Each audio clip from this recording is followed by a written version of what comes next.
I understand Congressman Ted Yoho joins us by phone. Ted, welcome to America's Forum. I guess you've been on the phone trying to round up votes this morning. Yes, sir. We've got a whole group of people doing that, and we're going to continue to do that throughout the day.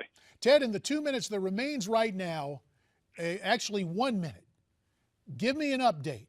Where is the count right now? Will you reach the magic number of 29 or 30 needed to pull off this challenge to Mr. Boehner?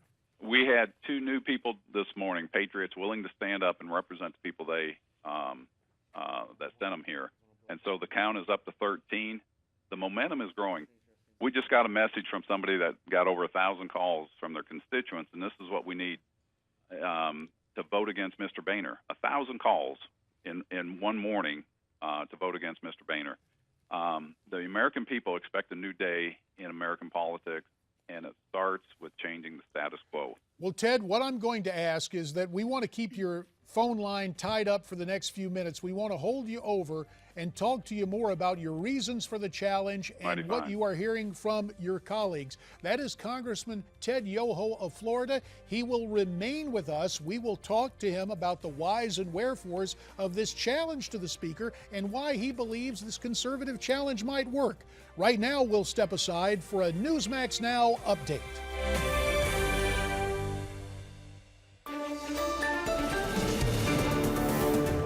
Good morning, I'm Miranda Kahn. Topping your Newsmax Now update, Washington, D.C. welcomes the new GOP-led Congress today. House Speaker John Boehner lays out what he will continue our conversation with Congressman Ted Yoho, one of two announced challengers from the Republican side to Speaker John Boehner. Ted, thanks for hanging in with us. You mentioned Jamie. One specific number, 13.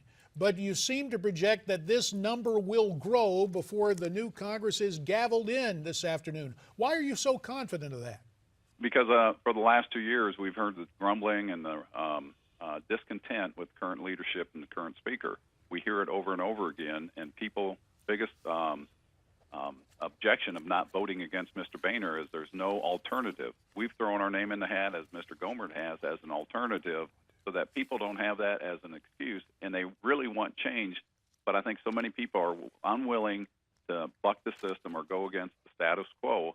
I'm not afraid to do that. We ran on that, and it's what the people in my district sent me up here, and we hear from people all over the country that say it's time for a change in Washington and the status quo.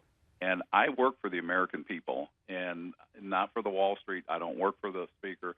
I don't work, for the political establishment. I work to represent the people of my district best, and that is the best way to do that is to get a new speaker that we can have a better process in the legislation that gets brought up forthward. Representative Yoho, I'm just curious, have you actually spoken to House Speaker Boehner? Not during this process, no, ma'am. But this is something that's not been in the secret.